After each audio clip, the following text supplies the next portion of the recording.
अस्सलाम वालेकुम रहमतुल्लाहि व बरकातुहू। हिस्टोरिकल दुनिया के मुअज़्ज़ज़ नाज़रीन को खुशामदीद। नाज़रीन, जैसे कि हम अपनी आम ज़िंदगी में ये कहा करते हैं, चाय के साथ अगर केक रस मिल जाए तो चाय का लुत्फ़ भी दुबाला हो जाता है। आपको ये जानकर हैरत होगी कि केक रस की इजाद 16वीं सदी में हुई थी और वो भी एक ज़रूरत के तहत उसको इजाद किया गया था। उस वक्त के लोगों ने रोटी लंबे अरसे तक महफूज बनाने के लिए उसको इजाद किया था।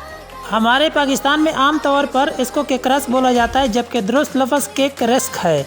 ऑक्सफोर्ड इंग्लिश डिक्शनरी के मुताबिक लफ्ज़ रिस्क सन 1590 से ताल्लुक़ रखता है, जब इसका मतलब 2 बार पकाई गई रोटी के मानों में लिया जाता है। कदीम यूरोप में बासी रोटी खाना मामूल था। रोमन सल्तनत के फौजियों के बारे में कहा जाता है कि वो अपने हमरा बस्कुटी नामी सख्त रोटी रखते थे, जिसकी लग़वी मानी 2 बार पकाई गई रोटी है। बरसग़ीर के केक रस्क मुमकिन तौर पर अंतरही बिस्कुटों की नस्ल से ही ताल्लुक़ रखते हैं। खानों की तारीख पर नज़र रखने वाले माहिरीन बताते हैं कि रस्क नाम के खानों का तरीका इस्तेमाल अल्ज़ीबत अव्वल के अहद में सामने आया शुरू हुआ था।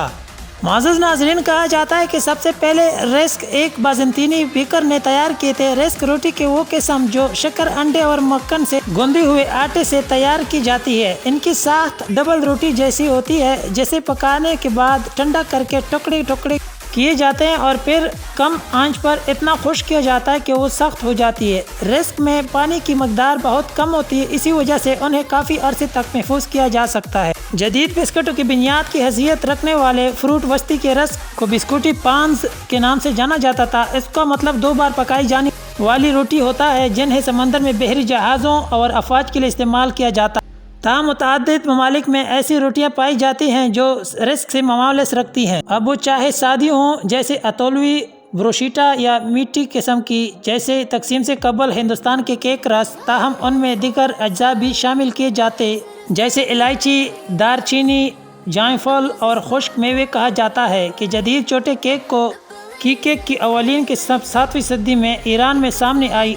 उस वक्त वो दुनिया के उन चंद हितों में से एक था जहां शक्कर दस्तयाब थी, जबकि दूसरा हिस्सा बरसग़ीर था। मौजूद अहद के केक सलीबी जंगों के बाद दीगर मसालाजात के हमरा एशिया से सफ़र करके यूरोप पहुँचे और फिर वापस एशिया आए, जैसे उन्हें यूरोप से दरामद किया गया है। नाजरीन, 510 कबल मसीह के ऐद में ईरानी शहंशाह दारा के भूखे सिपाही दरियाए सिंध के करीब थे। उन्होंने ऐसे सरकुंडे दरियाफ्त किए जो बगैर मक्खियों के शहद पैदा करते थे। जाहिर है कि एशियाई गन्ने से ये अवलिन ताल्लुक ज़्यादा मुतासिर कुन नहीं था, इसलिए उसे नज़रअंदाज कर दिया गया और उसे फिर 337 कबल मसीह में सिकंदर आज़म ने दोबारा दरियाफ्त किया, जिसने उसे ईरान के जरिए अपने सकाफत में पिला दिया और उसे बहरे रूम के हित्ते में मुतारिफ कराया। दरमियाने अहद में शक्कर और केक की मसनूआत की इब्तिदा में से एक है। कहा जाता है कि एक रिस्क अल्ज़ीबत अव्वल के बहरी रसद के वर्षे में से एक है।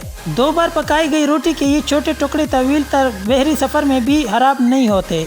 इनका अवलिन हवाला ड्रेक के बहरी सफ़रनामे में सामने आया, जो 1590 में तहरीर किया गया, जिसमें उसने बताया सफ़र के दौरान एक शख्स को 7 या 8 टुकड़े रिस्क बतौर रसद फराहम किए जाते हैं। 18वीं सदी के वक्त से ताल्लुक़ रखने वाले जदीद और ज़्यादा बेहतर केक रस्क केक के ऐसे स्लाइस हैं जिन्हें दोबारा पकाया जाता है। जब ये खस्ता हो जाते हैं तो उन्हें खुश्क करके महफूज किया जाता है। कुछ दरीदानों के ख्याल में रस्क की तख्लीक घर के बावर्चियों की बुनियादी ज़रूरत थी, ताकि वो रोज़ाना आटा गूंदने की तकलीफ से बच सकें और ऐसी रोटी तैयार कर सकें जो ज़्यादा तवील अरसे तक काबिल इस्तेमाल हो। आप लोगों के साथ शेयर करने का मकसद भी ये था, लेकिन मकसद कुछ भी हो, हकीकत ये है कि केक रस्क एक इंतहाई मज़ेदार स्नैक है जो चाय या दूध में डुबो कर खाने के लिए मिसाली होते हैं। दोस्तों, वीडियो को लाइक करें और मज़ीद इस तरह इन्फॉर्मेशन वीडियो हासिल करने के लिए जाने से पहले हिस्ट्रिकल दुनिया को सब्सक्राइब करें और बेल आइकन को दबाएं ताकि हर नई आने वाली वीडियो आपको बर वक्त मिले।